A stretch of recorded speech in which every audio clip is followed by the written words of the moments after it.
कि हमारा शरीर जो सा है वो 5 तत्वों से बना है। 5 तत्व कौन से होते हैं? भूमि, गगन, वायु, अग्नि और नीर। नीर मतलब जल। 5 तत्वों से हमारा शरीर बना हुआ है और इसीलिए कहते हैं कि हर इंसान के अंदर भगवान वास करता है। अब यहाँ पे एक बात आती है कि हम लोग बीमार क्यों होते हैं, ठीक है। अब यहाँ पे भी समझने की बात है कि हम जिस इंडस्ट्रीज़ के अंदर है वो वेलनेस इंडस्ट्रीज़ है और वेलनेस इंडस्ट्रीज़ के अंदर प्रोडक्ट्स जो से होते हैं वो हमारे को क्यों ज़रूरत है उस चीज़ की, तो उसके ऊपर आता है। तो प्लीज़ ज़रा मैं चाहूँगा कि स्लाइड को शुरू करें। सबसे पहले मैंने जैसे आपको बताया था कि भगवान, तो भूमि, गगन, वायु, अग्नि और नीर, तो उसमें सबसे जो प्रमुख चीज़ है वो है हवा। आज आप जानते हो कि चाहे वो शहर हो जहाँ हम रह रहे हैं, वहाँ की पोल्यूशन की क्या हालत है ये आप जानते हैं अच्छी तरह से, बताने की कोई ज़रूरत नहीं है। और अगला जो टाइम आने वाला है, अभी पहले तो जो फसल कटी है उसका पराली का जो धुआं होगा तो वो तो दमघोटू होता है। अब और इवन भी हमारे देश में मतलब कि कई महानगरों में, दिल्ली से शुरू हुआ था और कई शहरों में वो चीज़ चल रही है। और पोल्यूशन आपको पता है कि कितना खतरनाक चीज़ है। जो हम सांस लेते हैं उसके थ्रू जो हमारे अंदर शरीर में आ रहा है वो एयर पोल्यूशन, और इसके बिना हम कुछ पल भी नहीं जी सकते। ये सब आप समझते हैं इस चीज़ को, तो ये बहुत ज़्यादा ज़रूरी है, लेकिन ये कहीं ना कहीं प्रदूषित हो चुकी है। नेक्स्ट, दूसरा वाटर, पानी। पानी भी आपको पता है कि आज की डेट में कितना पोल्यूटेड है। आपके सबके घरों में आज वाटर फिल्टर की बॉटल्स मतलब कि आप लेके आ रहे होंगे, 25 mg मतलब 25 लीटर की कैन आती है वो ले रहे होंगे, या आपके घरों में भी RO लगा होगा और आपको उसमें मिनरल्स नहीं होते हैं। और मिनरल्स हमारे को कहाँ से मिलते हैं? पानी में से। तो पानी जो है सरकार भी कहीं ना कहीं कहती है कि आप पानी को उबाल के पिएँ या इसको RO गंदगी करके। ये मजबूरी आज की डेट में हमारी बन चुकी है कि जीना है तो पानी पीना तो है ही है। इसके बिना भी आप कुछ दिन जी सकते हो, लेकिन कल्पना इसके बिना भी नहीं है। Next please. ये तीसरी चीज़, आज आप ये सब जानते हैं कि कितना ज़्यादा कीटनाशक का प्रयोग किया जा रहा है। किस लिए? फसल को बचाने के लिए। किसान मजबूर हैं क्योंकि एक तो उनको खेती ज़्यादा करनी है, खाने वाले ज़्यादा हैं, खेत सिकुड़ते चले जा रहे हैं, तो उनकी पैदावार बढ़ाने के लिए पेस्टिसाइड वगैरह बीच में डाले जाते हैं और उसको कोई कीड़ा ना खाए, उसको मतलब कि बर्बादी से बचाने के लिए भी उसके अंदर कीटनाशक डाला जाता है। आपको याद होगा कुछ समय पहले तक, पुराने ज़माने में जब फिल्में बनती थी किसानों की पृष्ठभूमि के ऊपर गाने गाए जाते थे, किसान जो होता था चेहरा खोल करके रहता था, लेकिन आज वो मजबूर है अपना मुंह ढक के अपना पहचान छुपाने के लिए। किस लिए? फसल से उसको मुंह नहीं छुपाना है, उसको छुपाना मुंह अपना जो उसने वो कीटनाशक डाल रहा है, कि उसको पता है जो चीज़ मैं डाल रहा हूँ ये चीज़ मेरे लिए कितनी ज़्यादा हार्मफुल है। और आप सब जान के हैरान होंगे, पीछे एक प्रोग्राम आता था सत्यमेव जयते आमिर खान का, तो उसमें बताया गया था कि जो पेस्टिसाइड जो इस्तेमाल किए जा रहे हैं उसकी वजह से जो किसान है वो सबसे ज़्यादा बीमार है आज की डेट में। एक तो गरीबी है, नो डाउट कि गरीबी की वजह से वो आत्महत्या करते हैं, लेकिन सबसे बड़ा जो कारण है उनकी बीमारी, अगर आप उसकी डीप में जा कर के देखेंगे तो आज सबसे ज़्यादा कैंसर किसानों को हो रहा है। ये फैक्ट है, ये इस चीज़ को मानने वाली बात है, क्योंकि जो ये जहर इस्तेमाल कर रहे हैं ये इनकी बॉडी में भी असर कर रहा है। तो ये चीज़ एक सबके समझने वाली बात है कि ये हमारी थाली में कहीं ना कहीं से आ रहा है। आज की डेट में जो बच्चा माँ का दूध पी रहा है ना, तो वो उसके अंदर भी जो पेस्टिसाइड की मात्रा, जो लेड है, वो उसके शरीर में भी पाया जा रहा है। तो कहीं ना कहीं से वो हमारी थाली में आ रहा है और वो बच्चे तक जा रहा है। तो इसलिए आज छोटे छोटे बच्चे कहीं ना कहीं बीमार हैं। Next please. और ये तो हम सब कहीं ना कहीं, हमारा लाइफस्टाइल जो है वो कहीं ना कहीं बहुत ज़्यादा बिगड़ा हुआ है। खाने में वही चीज़ें अच्छी लगती हैं जो बच्चों को अच्छी लगती हैं, नो डाउट उनको बना के दे रहे हैं तो कहीं ना कहीं हम भी खा रहे हैं। और ये जो लाड प्यार है ये बहुत गलत है, क्योंकि आप बच्चों को तैयार कर रहे हो किसी बड़ी बीमारी के लिए। जो मोमोज़, पिज़्ज़ा, बर्गर, ये जितनी भी चीज़ें आपको भी वाइट पॉइजन डाली है, तो आपको उसमें 3-4 चीज़ें आएंगी। पहले नंबर पे चीनी, शुगर, नंबर 2 पे मैदा और नंबर 3 पे आपका नमक। एक 3 वाइट पॉइजन जो मेन है वो यही हैं। तो ये चीज़ें ज़्यादा इस्तेमाल की जा रही है। अजीनोमोटो डाला जाता है इन चीज़ों के अंदर, उसके बिना बनता नहीं है, और अजीनोमोटो से भी बहुत सारी बीमारियाँ होती हैं। इसीलिए छोटे छोटे बच्चों को आज थुलथुला शरीर है और चश्मे लगे हुए हैं। तो ये एक बहुत बड़ा उसका कारण है। और ये जो चीज़ है ये आप पे, लोगों पे डिपेंड करता है कि आप किससे इसको निकल सकते हैं। अब यहाँ पे एक बात आती है जो मैंने आपको बताया था कि चारों चीज़ें जो सी ख़राब हैं, हवा, पानी और जो सा आपका खाना और आपकी लाइफस्टाइल, ये चारों चीज़ें बिल्कुल बिगड़ी हुई हैं। तो इसकी वजह से हमारी जीवन ऊर्जा जो सी वो भी खराब है। तो मतलब कहने की बात, कहते हैं ना भगवान नाराज़ है, तो हमने वो चारों चीज़ों को नाराज़ कर रखा है और इसीलिए हम बीमार हैं। चारों चीज़ों को आप इस तरह से आप समझ सकते हैं। अब इसके अंदर मतलब कि आप जब बीमार होते हैं तो क्या होता है आपके साथ, नेक्स्ट प्लीज़ ज़रा, आप एक इंडस्ट्रीज़ का पार्ट बनते हैं जिसे कहते हैं सिकनेस इंडस्ट्रीज़, रोगियों की इंडस्ट्रीज़। तो यहाँ इस इंडस्ट्रीज़ का हम हिस्सा बनते हैं, जाते हैं अपने कदमों पे चलते हुए। नो डाउट आजकल सबने अपनी पॉलिसी ले रखी होती हैं, तो उसके अंदर कोई ना कोई आपके पैनल के ऊपर हॉस्पिटल या नर्सिंग होम जहाँ आपकी रीच है वो आप जाते हो, वहाँ जा कर के अपना इलाज करवाने जाते हो। वहाँ आपको कौन मिलता है प्लीज़, ये बहुत खूबसूरत लोग होते हैं, ड्रेस होते हैं, वेल ड्रेस होते हैं, डॉक्टर और नर्सेस, बिल्कुल ठीक है, वहाँ यही लोग मिलेंगे, डॉक्टर और नर्स ही मिलते हैं वहाँ पे। ये लोगों के आप जाते हो तो उसके बाद आपको डायग्नोस किया जाता है, तो वहाँ पे आपको फिर लैब में मतलब नो डाउट जाएंगे, आपका टेस्टिंग होगी वहाँ पे, और लैब में टेस्टिंग होने के बाद आपको आपकी बीमारी बताई जाती है कि आपको ये कौन सी बीमारी हो गई है। ये जो लाइफस्टाइल जो आपकी मतलब बीमारी चलती है आज की डेट में, आपने देखा होगा टेस्ट किया तो बीमारी पता चली, तो बीमारी आपको पता चलती है। फिर उसके बाद आपको जो केमिस्ट की दुकानें हैं ये नज़र आनी शुरू हो जाती हैं, मोहल्ले में कौन सी हैं। नो डाउट पहली बार हॉस्पिटल से दवाई लिखवा के ले आए, उसके बाद आप फिर अपने रीच में देखते हो कौन सा केमिस्ट पास में है, और केमिस्ट के पास आपके चक्कर लगने शुरू होते हैं, और ये आपके परमानेंट आप इनके ग्राहक बनते हो, आप परमानेंट कस्टमर हो आप इन दवाइयों के। और उसके बाद ये ज़िंदगी जीने के लिए इंसान मजबूर हो जाता है।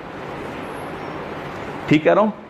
आप ये देखिए कि सुबह जब आप शुरुआत होती है, तो कोई भी बीमारी की शुरुआत होती है तो एक गोली आप घर में खानी शुरू कर देते हो, छोटी मोटी पेट में दर्द, सिर में दर्द, कुछ भी हो तो बदन दर्द हुआ, आपने एक गोली ली, उस दर्द को उस समय दबाया, डॉक्टर के पास गए, फैमिली डॉक्टर के पास गए या फिर किसी और बड़े डॉक्टर के पास गए, वहाँ आपकी बीमारी डायग्नोज हुई, उसके बाद आपको बीमारी के साथ से दवाइयाँ लिखी जाती हैं कि ये दवाइयाँ खानी है, सुबह खाने से पहले, खाने के बाद, उठते ही खानी है और आपको सोते वक्त तक खानी है, यहाँ तक कि मरते दम तक दवाइयाँ चलती हैं।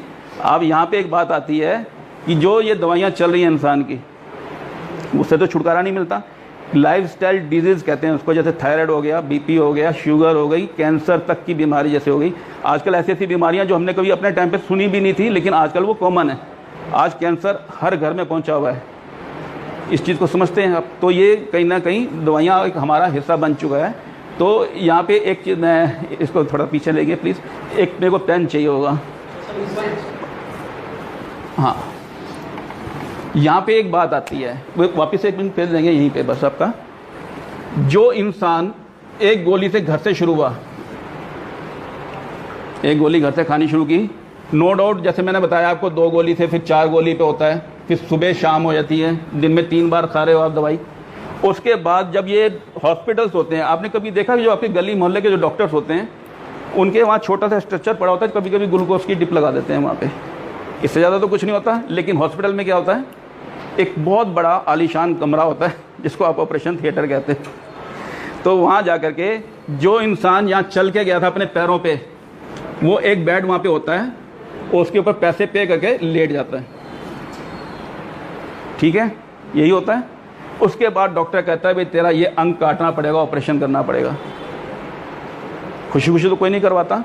यहाँ पे एक बात आती, जो गोली एक शुरू हुई थी, दवाई बढ़ती गई, कहते हैं ना मर्ज बढ़ता गया जो दवा की दवाइयाँ कर रहे हो आप, और मर्ज आपका बढ़ता चला जा रहा है, और ये सिचुएशन में आप आ चुके हो।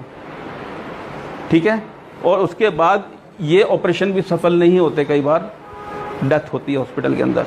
मैंने क्या कहा था शुरू में कि लोग जाते अपनी मर्जी से हैं, पैनल अपनी मर्जी से देखते हैं, जो अपनी इंश्योरेंस करवाते हैं उसमें देखते हैं कौन सा पैनल हमारे हॉस्पिटल हमारे पैनल पे है, वहाँ जाया करते हैं और बाद में 4 कंधों पे आया करते हैं। मैं डरा नहीं रहा आपको, लेकिन ये हकीकत बता रहा हूँ, क्योंकि आप ये देखिए कि आप किस इंडस्ट्रीज का पार्ट बन चुके हैं। सबसे बड़ी बात, पहला कहते हैं पहला सुख निरोगी काया, दूसरा सुख जेब में माया। अगर पैसा भी तब काम आएगा जब आपका शरीर उसको इस्तेमाल करने लायक होगा। नहीं तो आपने देखा होगा कई लोग कमाते कमाते जब तक बुढ़ापे में आते हैं तो पैसा तो होता है उनके पास, लेकिन मुंह में दांत नहीं होते हैं, वो पेट में आंत उसकी काम नहीं कर रही होती, डॉक्टर ने मना कर रखा था ये नहीं खाना वो नहीं खाना, लास्ट में उसका क्या है, तो ये सिचुएशन उसकी आ जाती है। अब यहाँ पे एक बहुत बड़ी चीज़ है, जिस डॉक्टर ने आपको दवाई बीमारी देख करके लिखी, बताई आपको दवाई कि ये दवाइयाँ आपको खानी है, क्या आपको लगता है ये इंसान जिसको पूरी बीमारी की समझ है, दवाइयाँ इसके पास आसानी से हैं, टेस्ट इसको पता है, इसको बीमारी की पूरी समझ है ना, तो ये तो बीमार होना नहीं चाहिए कभी। क्या आपको लगता है डॉक्टर बीमार नहीं होते? ये डॉक्टर नाम का जो प्राणी है ना, ये भी दवाइयाँ खाता है, आपको लिख के दे रहा है, तो ये खुद भी खा रहा है। तो यहाँ एक मैसेज क्लियर हो जाता है जो मैं आपको बताना चाह रहा था। ये सारी रूपरेखा उसी के लिए थी कि कभी भी कोई बीमारी किसी दवाई की कमी से नहीं होती है। अगर होती तो दवाइयाँ खा के ठीक हो जाना चाहिए। यहाँ तक क्लियर हो गया? तो अब प्रॉब्लम कहाँ पे है? अगर दवाई की कमी से बीमारी नहीं हुई, अगर मान लो किसी को हार्ट का ऑपरेशन करवाना है, स्टंट मिलते हैं वहाँ पे भी, किसी को घुटने का ऑपरेशन हो रहा है तो घुटने भी उनके पास होते हैं, प्लास्टिक के घुटने उन्होंने रखे हुए हैं, आर्टिफिशियल घुटने। तो वो तैयारी कहाँ तक हुई? क्या वो पहले दिन चला गया था ऑपरेशन करवाने? वो पहले दवाइयाँ खा रहा था, उसने सारे मल्लम वगैरह लगा के देख लिए, दवाइयाँ खा करके देख ली, हर डॉक्टर को ट्रीटमेंट करवा के देख लिया, फिजियोथेरेपी करवा के देख ली, उसके बाद में कहता काट ले यार और घुटने मेरे चेंज कर दे, प्लास्टिक के लगा दे। और जब वो कहने की बात यह है कि हम आर्टिफिशियल ज़िंदगी जीने को तैयार हो रखे हैं, कटवाने को तैयार हो रखे हैं, इतनी महंगी महंगी इंश्योरेंस करवा लेते हैं, लेकिन अब ये जो सिकनेस इंडस्ट्रीज है, इससे बाहर निकलने का हमारे पास क्या साधन है? इसके पास निकलने का दूसरा विकल्प है, जैसे मैंने आपको अभी, प्लीज़ जरा नेक्स्ट करेंगे। सिकनेस इंडस्ट्री के उल्ट एक इंडस्ट्रीज होती है वेलनेस इंडस्ट्रीज। वेलनेस इंडस्ट्री क्या पार्ट है? देखो आप सबको पता है मॉर्निंग वॉक अच्छा होता है, योगा ये बहुत अच्छी चीज़ है, फ्री की चीज़ है, योगा करना चाहिए, लोगों को सबको पता है, लेकिन लोग कितने करते हैं? कौन कितने लोग मॉर्निंग वॉक जाते हैं? आप में से कोई जाता है क्या मॉर्निंग वॉक? हाथ खड़ा कर सकता है? अगर यहाँ पे इतने लोग बैठे हैं, इनमें से कोई मॉर्निंग वॉक जाने वाला इंसान नहीं है मेरे ख्याल से, कितने हाथ नहीं खड़ा किया। कहीं ना कहीं मजबूरी है, रात को हम लेट सो रहे हैं। फिर वही बात आ गई लाइफ स्टाइल की। लाइफ स्टाइल बिगड़ा हुआ है, मानते हो ना कहीं भाई, रात को लेट सो रहे हैं और सुबह भी लेट उठ रहे हैं, तो मॉर्निंग वॉक कहाँ जाएंगे? और मॉर्निंग वॉक में भी आजकल कोरोना का डर है, तो बाहर निकलना मना है। तो यहाँ पे एक बात आ गई कि वो चीज़ मना है, योगा करना चाहिए, योगा कर नहीं पा रहे। तो सिकनेस इंडस्ट्री से बाहर निकलने के लिए हमारे को रुख करना पड़ेगा वेलनेस इंडस्ट्रीज़ का। अच्छी आदतें अपने आप को डालनी पड़ेंगी। और यहाँ पे एक बात आती है कि कोई भी बीमारी किसी दवा के बिना नहीं होती। तो है क्या प्रॉब्लम? हम कुपोषण के शिकार हैं। पोषक तत्वों की ज़रूरत है, पोषक आहार की ज़रूरत है। जो कहते हैं ना, स्वस्थ शरीर का आधार पोषक आहार। आपके खाने में पोषण होगा तो आपको वो चीज़ मिलेगी। प्लीज़ ज़रा नेक्स्ट चलेंगे। अब यहाँ आता है कि बीमारी है क्या। यहाँ तक तो आपको समझ में आ गया। अब शरीर के बाहर की तो सैर सबने की हुई है, अपने बॉडी के तिल तक मालूम होते हैं लोगों को कि कहाँ पे कितना तिल है, कहाँ फोड़ा हो गया, कहाँ फुंसी हो गई, कहाँ हमको सजाना है। ये चीज़ें तो सबको मालूम है, लेकिन क्या आपको लगता है सुंदरता बाहर से अंदर जाती है? जितने लोग पार्लर में जाते हैं, मुँह पे अपने माइंड मत करना, आजकल तो जेंट्स भी करवाते हैं, अपने फेशियल वगैरह सारे लोग करवाते हैं। तो वहाँ पे क्या करते हैं लोग, जो पार्लर वाली है या फिर जो हेयर सैलून वाला है, वो थप्पड़ मार मार के तो क्रीम अंदर डालता है। अब देख रहे हो ना, खींच खींच के मुंह पे मसाज की क्रीमें चलाई जाती हैं, तो उससे लगता है आपको सुंदरता आती है बात? क्या जहाँ आपने वो लगाना छोड़ा फिर सुंदरता बेकार? खूबसूरती हमेशा अंदर से बाहर आती है। तो कहने की बात यह है कि आपने सबने सुना कि बीमारी का जो मेन मुख्य कारण है कि 10% मुँह से होती है और 90% जड़ होती है पेट। और पेट में एक छोटी आंत होती है। कहने को छोटी आंत जो लिखा है, ये छोटी आंत नहीं होती है, ये आदमी की हाइट से 4 गुना ज़्यादा होती है। अगर 5 फुट का आदमी है तो 20 फुट ये कुंडली मार के, जैसे अजगर कुंडली मार के बैठा होता सांप, उसी तरह ये पेट के अंदर कुंडली लगा करके बैठी होती है। तो समझ गए, 6 फुट का है तो 24 फुट हो गई। अब बीमारी की मेन जड़ ये है। जैसे हर अंग का काम निर्धारित है पहले से। आँख का काम देखना, कभी आपने देखा आप देख नहीं पा रहे, हाथ वहाँ पे डाल के देखो कि हाथ देख ले, ऐसा हुआ कभी? आंखों से ही देखोगे, मुंह से बोलोगे, खाओगे भी इसी से, नाक से सांस लेना, कान से सुनना, पैरों से चलना, ये सारा दिल का काम धड़कना। तो ये सारी चीज़ें कहीं ना कहीं हमारे बॉडी के सारे पार्ट्स अपने अपने काम करते हैं। तो उसी तरह से ये जो छोटी आंत है, इसका प्रमुख काम क्या है कि जो आपने खाया मुंह में डाला, 10% आ गई वहाँ पे बात। 10% आपका मुंह ये काम करता है पचाने का, चबाने का। जो चक्की लगी है मुंह में, तो वो चबा के कहाँ डालती है? इस जगह पे। इस अंग का काम क्या है कि जो आपने खाया उसको इसने पचाया और जो उसमें से न्यूट्रिशन आया उसको आगे बॉडी में सप्लाई किया। इसकी जो बनावट होती है अंदर से, वो इस तरह से होती है। जैसे आपने एक टॉवल देखा है, टॉवल में एक रोए रोए होते हैं, उसके अंदर देखा होगा आपने, तौलिया जो सा होता है रोएदार होता है, इसकी जो बनावट होती है कंघी की तरह होती है, जैसे ये है, इसका ये छोटा रूप है, जैसे ये बना हुआ है, इसमें से जो भी आप न्यूट्रिशन आप खाना खाते हो वो इसमें आता है। और ये जो छन्नी होती है, ये आपने देखा होगा आपके शरीर में, ये मेन छन्नी का काम करता है। आपका डायरेक्ट न्यूट्रिशन जो भी आप खा रहे हो सीधा शरीर को नहीं लगता है, उसमें से जाकर के उसमें से कुछ रस निकलता है। मान लो आपने 200 ग्राम खाना खाया है तो उसमें 20 ग्राम मुश्किल से रस निकलेगा, ठीक है। तो वो जो रस निकलेगा उसको ये बॉडी जो नीचे ब्लड वेसल्स हैं इनमें वो सप्लाई हो जाता है ग्लूकोज के रूप में। ग्लूकोज का सिर्फ उसका प्रोटीन्स विटामिन्स उसके आगे का रूप है, तो उस तरह से वो बनने शुरू होते हैं। तो ये चीज़ है, और इसकी जो बनावट को अगर बड़ा कर दिया जाए तो उस तरह से दिखती है। जब बच्चा पैदा होता है उसकी आंत बिल्कुल क्रिस्टल क्लियर होती हैं, इस तरह से बिल्कुल साफ, जो खाया पचाया। इसीलिए वो कुछ भी खाता है या दूध पीता है तो उसी वक्त उसको निकल भी जाता है कि उसको हजम हो गया, साथ के साथ उसका निकल रहा है। लेकिन हमारी लाइफस्टाइल कैसी है, हम खा रहे हैं जो खाना, उसमें जो जितनी भी चीज़ें मैंने बताई उसकी वजह से इसमें टॉक्सिन्स आने शुरू हो जाते हैं। जो टॉक्सिन्स आएंगे वो हमारी बॉडी में इस तरह से पैट कर जाते हैं, चिपक जाते हैं आंतों के साथ। समझ रहे हैं, यहाँ तक क्लियर है। अब यहाँ पे आपको ये समझ लो, ये है आपकी मेट्रो ट्रेन जो कहाँ से शुरू हुई, वैशाली से द्वारका तक जा रही है। अब इसके स्टेशन कुछ बंद कर दिए जाएँ, लक्ष्मी नगर नहीं खुलेगा जी, ITO पे भी बंद रहेगा, और मंडी हाउस भी नहीं खुलेगा, और राजीव चौक पे तो बिल्कुल नहीं खुलेगा, बहुत ज़्यादा भीड़ है। तो क्या वो लोग जा पाएंगे जिन्होंने वहाँ जाना या उतरना है? तो आप क्या कर रहे हो, आप जो कुछ खा रहे हो आपकी बॉडी ले नहीं पा रही, डेफिशिएंसी आनी शुरू हुई, आपके जो खाने में पोषक आहार हैं वो बॉडी को पूरे मिल नहीं रहे, तो आपको बीमारियाँ होनी शुरू हुई। अब यहाँ पे एक बात आई कि ये जो उनसे टॉक्सिन्स हैं ये इस तरह से बॉडी के अंदर आते हैं, तो इस तरह से होता है इसमें गन। आप किसी बच्चे को सूंघ करके देखो तो उसमें से खुशबू आती है, और बड़े को सूंघो तो उसको बेचारे को डीओ लगाने पड़ते हैं उस बदबू को दबाने के लिए। मेन कारण क्या है, पेट सड़ रहा है और बीमारी पनप रही है। अब यहाँ तक क्लियर आ गया? एक मिनट।